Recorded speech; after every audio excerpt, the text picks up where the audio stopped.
Welcome to Presentation Point's Introduction to the World of Digital Signage. We're all familiar with signage. We see it every day. Washroom symbols, names of companies. That information's everywhere we look. It helps us find where we're going to go, helps us find the businesses and the services we need. So signage is just the design or use of these signs and symbols to communicate a message, like when you really need to find that bathroom. Digital signage is just a subsegment of signage, and it uses technologies such as television screens, monitors, projectors to display content. And this content can be digital images, video, streaming media, information, also anything that you can actually display on a television or a computer can be displayed as digital signage. One of the first things to consider when you're going to be setting up your digital signage is to pay close attention to your screen orientation. And by screen orientation, we mean, do you want it portrait, like a standard headshot photo, or do you want landscape, which is going to be longer and oblong? So one example is a lot of funeral homes often use portrait to show pictures, because most pictures that are taken are taken portrait with, they're taller vertically, but their whole screen is set up to be landscape. So what that means is they're showing the photo at a much smaller size than they could, and they've got a lot of black extra space around it. So primarily, if you're going to be showing your media in portrait, you should actually turn your monitor or turn your television that way as well, so that you can get the full benefit of your screen. Or if you're going to be showing them in landscape, you want to make sure the photos and the material you show are set up for that. The next important thing to consider is screen resolution. And so there's different screen resolutions. Traditional old television screens and many PowerPoint presentations have been set up for a 4:3 ratio.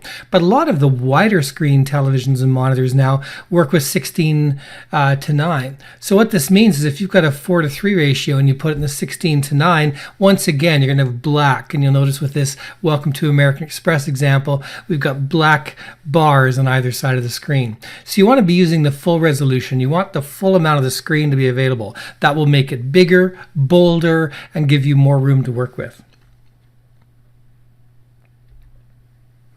One step that most people miss when they're setting up their digital signage is they fail to calibrate their screen.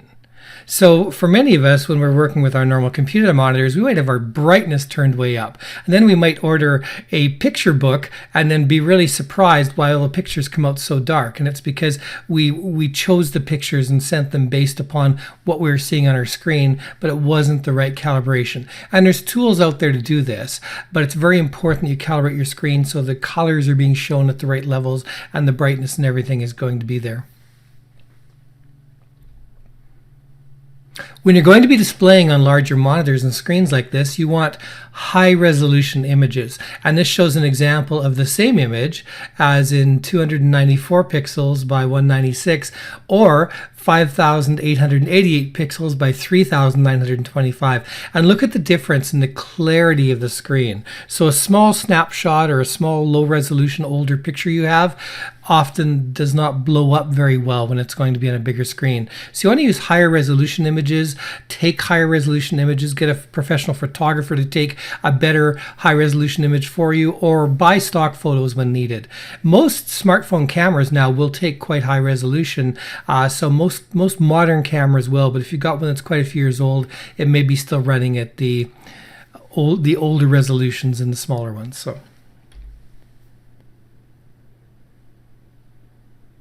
you also want to use colors that are going to be very easy for people to be able to read the text on them. And we've put a few tools out there for this, but quite often I've had cases where I'm trying to squint at a screen because someone's had very strange color combinations of the text and the background, and it's just not all that readable. So make sure that you're visitors, your people watching your digital signage are able to read it by making, making color palette choices that make it pop.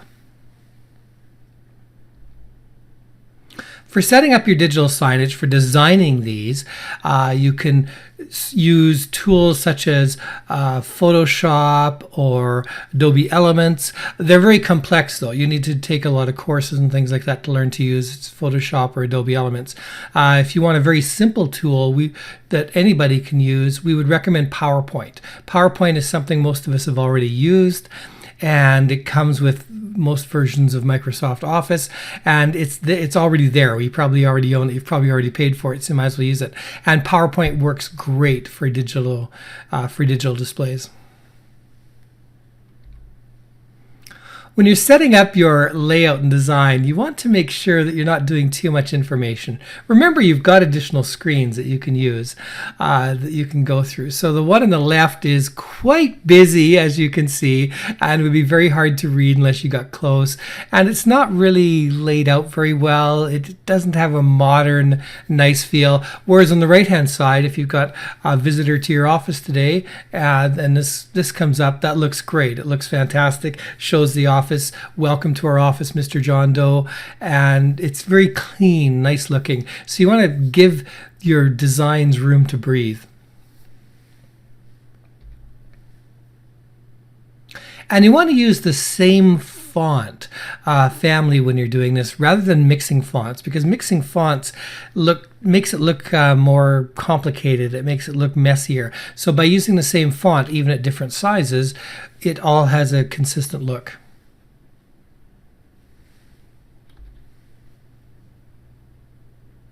So don't overdo the animations in PowerPoint. PowerPoint's got some cool animations, but don't use the typical over-the-hill old PowerPoint animations that are going to bounce in the screen or spin or do these different things, because it will drive your visitors crazy.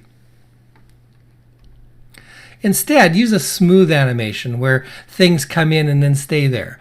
And so it gives some movement to the screen. It draws people's eyes, but it doesn't keep continually bouncing and continually jumping at them the whole time.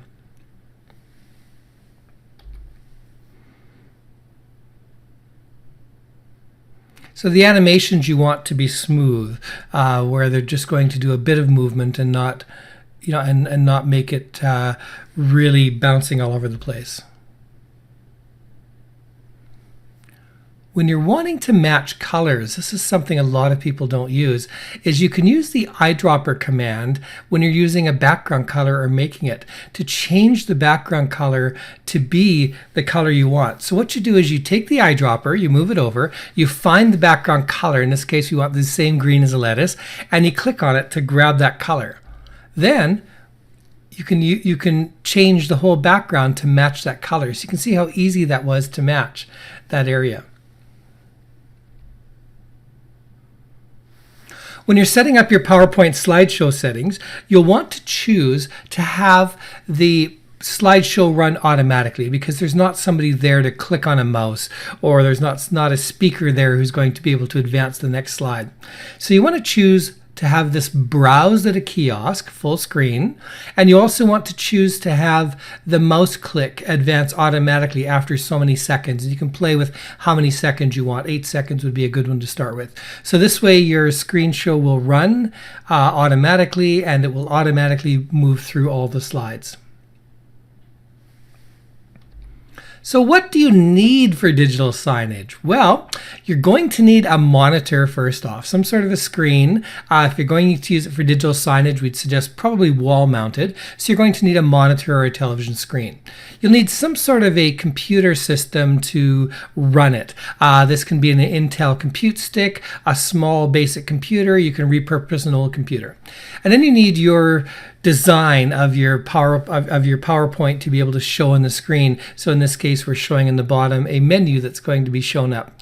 So those are the 3 parts you need to be able to show this. You need a monitor, a computer, and of course your digital signage designed. And in this case, we're using PowerPoint to show that. So In order to control what's being shown, especially if you've got multiple locations, we recommend our iPoint digital signage software. What this does is it lets you schedule all of the PowerPoints you want to run, so you can run different PowerPoints at different times of day. For example, if you're in a shopping mall and the kids are coming in after school, you can change all your digital signage and your advertising to be for the young people. If it's Seniors Day, you can change your advertising to be of interest to seniors. So you can set it up by time of day, you can control it. You can even control different screens. If you have a screen that's really close to a shoe store, then you could show the shoe store's advertising more often on that screen. So you have a lot of control over this. You can control the remote playback and the scheduling. And you could actually control this as well if you had, say, restaurants all across the country. You could update the menu from one central point and update every restaurant all across your country. If you need to connect your digital signage or your presentation to data that's going to be updated, then you can use a tool we have called DataPoint.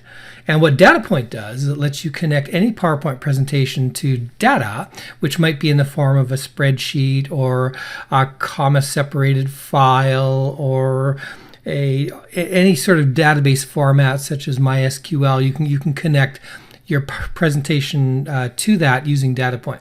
So the great news is as the data changes, your presentation changes. So many factories are using this as a way to determine what's happening on the lineups, what's getting behind, what's going on there.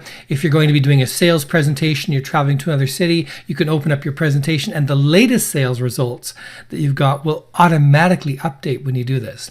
So when you need your data to be updated, it's a great way to connect it and to be able to do that.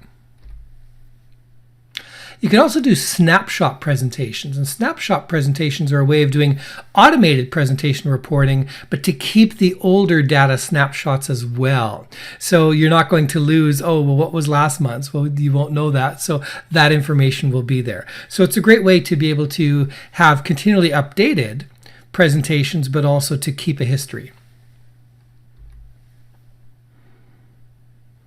You can integrate your presentations and your digital signage with a wide range of different sources using our software. So you can connect it to data files such as XML, JSON, OData, RSS, Yahoo Weather or Finance, Google Analytics, Google Calendar, Google Sheets.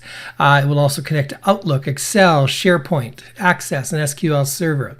You can also have automatically updating Facebook lights or a Twitter feed. You can connect it to other databases such as Microsoft SharePoint, Access, the Microsoft SQL Server, really almost any other type of database you can connect to, as well as standard CSV and text files. So you can connect your digital signage or your presentations to a wide range of data using these tools. Now we're going to show you an example. So this is an example of an auction house that is showing the current bids on screens all around, so anybody can see the screens. They've got them scattered around the room. Or you could do a whole wall, like a whole video wall, using a large projector or using multiple screens together, and that's what is being shown here. So that's two different options you can use. You can have multiple displays all around the room or all around your facility, or you can do a video wall as well. Some other uses, you can have it showing advertising within your store. As we mentioned, many factories and manufacturing facilities use it to monitor the production lines, show what's going on, monitoring key performance indicators or KPIs, and also it's used for a lot of waiting queue lineup systems so that you can tell people when it's their turn to be helped. We hope you found this presentation useful. Please share this with others.